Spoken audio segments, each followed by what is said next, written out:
Então, eu coloquei aqui 6 erros comuns que eu já vi muitos mentorados meus cometerem e eu também já cometi no início da minha carreira, que prejudicaram muito a execução daquele trabalho. Então, isso é muito importante porque você tem que entender o seguinte: o tipo de trabalho, a forma que você vai executar aquele trabalho vai influenciar totalmente no potencial de recorrência na sua consultoria. Então, se você fecha um contrato pontual e aquela experiência, o cliente não gostou da experiência que teve, ele não vai querer que você continue com ele. E isso vai prejudicar a sua empresa, porque você não vai conseguir se manter no longo prazo. Tá? Então, você tem que pensar em proporcionar a melhor experiência possível para o cliente pontual, para que ele queira continuar com você por mais tempo. Então, são erros que você não pode cometer, que pode prejudicar, porque pode prejudicar essa experiência, o nível de experiência com aquele cliente. Tá? Então, o primeiro erro que eu coloquei aqui: não descrever as formas de pagamento, não deixar claro as formas de pagamento no contrato. Muitas vezes você pega um contrato, você coloca lá o valor e você não diz exatamente como é que vai ser feito esse pagamento.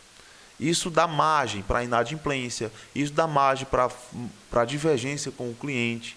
Então, o cliente ele pode demorar. Eu já tive casos de mentorado fechar contrato de 11, 12 mil reais e depois de 30 dias desse fechamento ainda não ter recebido nenhum valor desse contrato. Aí eu falei: cara, como assim você fechou um contrato e você não recebeu nada ainda? Você já está 30 dias fazendo esse trabalho.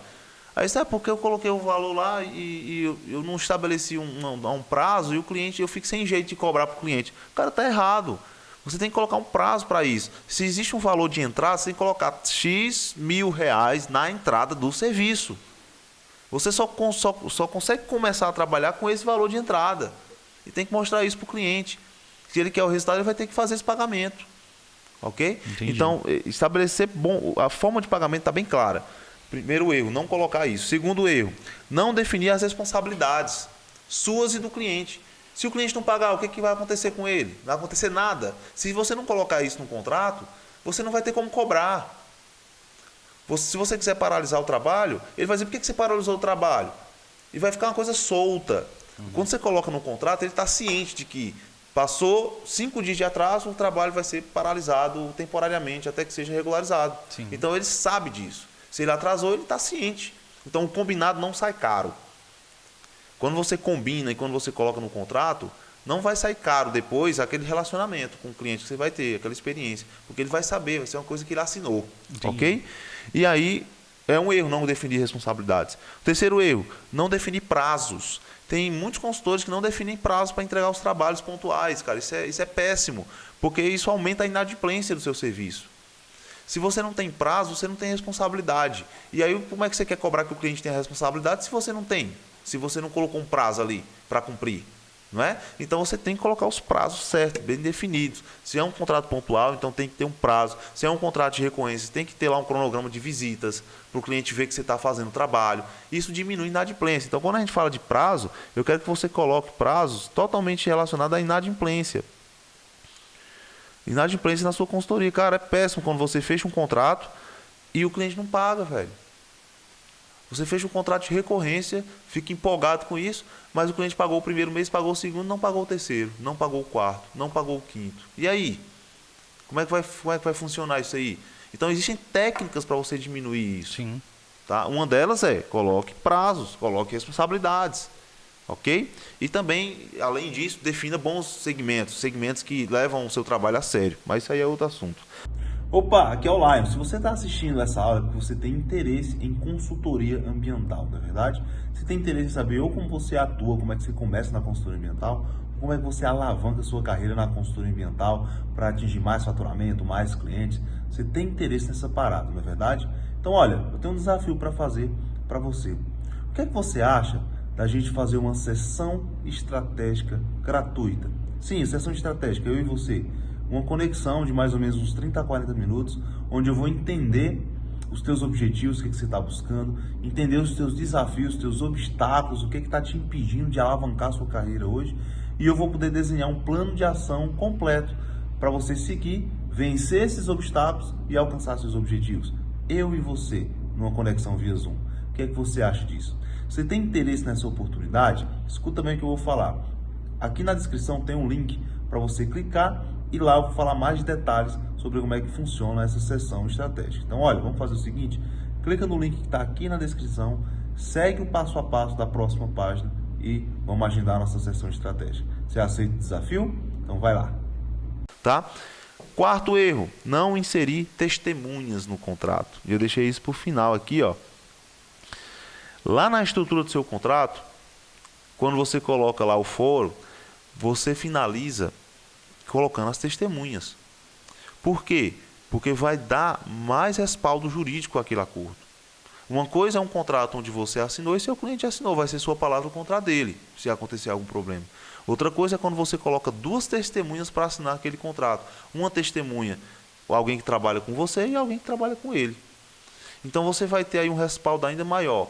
Por exemplo, se você aconteceu uma divergência ali, um problema, ele não pagou, e aí ele fala que aquele contrato não dizia aquilo, que aquele contrato não é realmente aquele, que você alterou o contrato. Cara, e quando eu falo isso, às vezes a pessoa fica com medo. Isso é bem raro de acontecer, tá? Mas pela possibilidade de acontecer, você tem que se prevenir. Quando você coloca duas testemunhas para assinar um contrato, você diminui a chance do cliente questionar isso e ter isso influenciar num procedimento jurídico que você for fazer. Então você aumenta a chance de você ter êxito naquilo ali. Se for o caso de você rever um pagamento que não foi feito nas vias jurídicas, tá? Você aumenta a chance de ter êxito. E mais uma vez, eu quero deixar bem claro, eu não sou profissional da área jurídica, tá, galera? Eu sou engenheiro ambiental. Na hora que eu fui elaborar meus contratos, eu consultei um advogado e o advogado me passou todas essas informações. E assim, quando você tem contato com contratos, com a experiência, você vai começar a entender algumas coisas da parte jurídica. Mas eu não sou um profissional da área jurídica, mas é bem fácil de entender que testemunhas aumentam o respaldo naquilo que você fala. Se tem pessoas que testemunharam aquilo, obviamente que vai ter uma importância maior no ponto de vista jurídico. Está na hora de convencer alguém, na hora de fazer algum procedimento. Então, tem que colocar testemunhas, coloca duas testemunhas. Tá? Testemunha 1, nome, CPF da pessoa. Testemunha 2, nome, CPF da pessoa. Cara, e às vezes a gente acha, não, mas o cliente não pode. Será que o cliente vai achar que eu estou desconfiando dele? Cara, isso não existe, porque a gente está falando de uma negociação séria entre duas empresas, entre você e o seu cliente. Então é uma segurança para ele, porque você também pode dizer, por exemplo, que não colocou aquilo no contrato. Então é uma segurança para ele também. Então você tem que deixar isso, eu vou fazer um contrato porque é um instrumento de segurança para nós dois, para que você saiba minhas responsabilidades e a gente coloque isso tudo num papel e fique tudo certinho. Pronto. Então essa é a parada. Não inserir testemunhas é um erro que você comete, tá? Quinto erro, não ler o contrato com o cliente, que foi o que a gente falou agora há pouco, foi, Vinícius?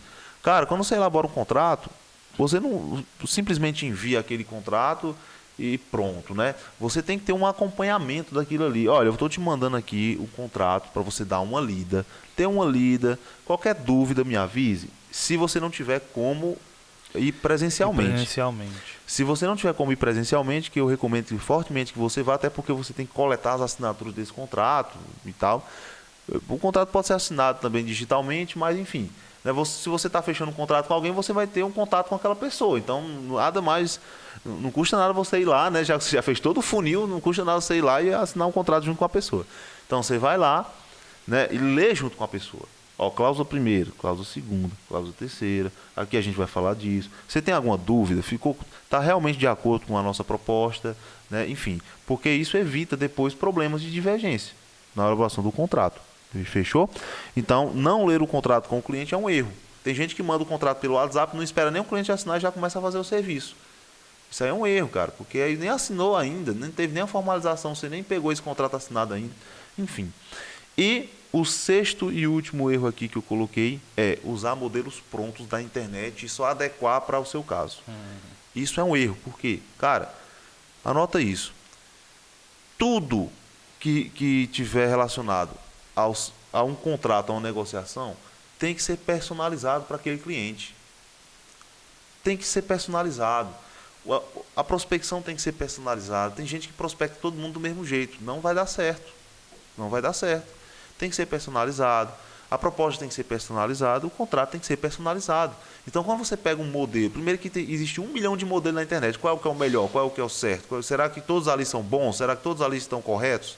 Você não tem como saber. Primeiro ponto. Segundo, cara, você vai pegar uma coisa para todo mundo, vai só colocar o nome do cliente e vai mandar, aí qual vai ser a experiência que aquele cliente vai ter com aquele contrato?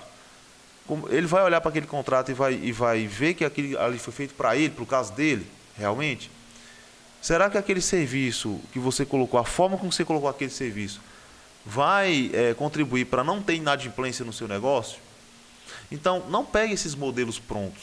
Faça um contrato para cada cliente. Obviamente que alguns pontos podem ser parecidos. Se você definir segmentos para atuar e você fecha 3 contratos na mineração para o mesmo objeto, vai ter alguns pontos semelhantes, mas vão ser 3 contratos diferentes, com serviços diferentes, com locais diferentes, com metodologias diferentes.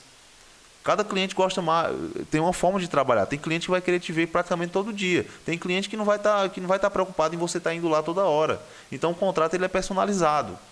Não fique baixando modelo pronto achando que vai dar certo. Não, faça uma coisa personalizada. Faça uma coisa que seja direcionada para aquele caso.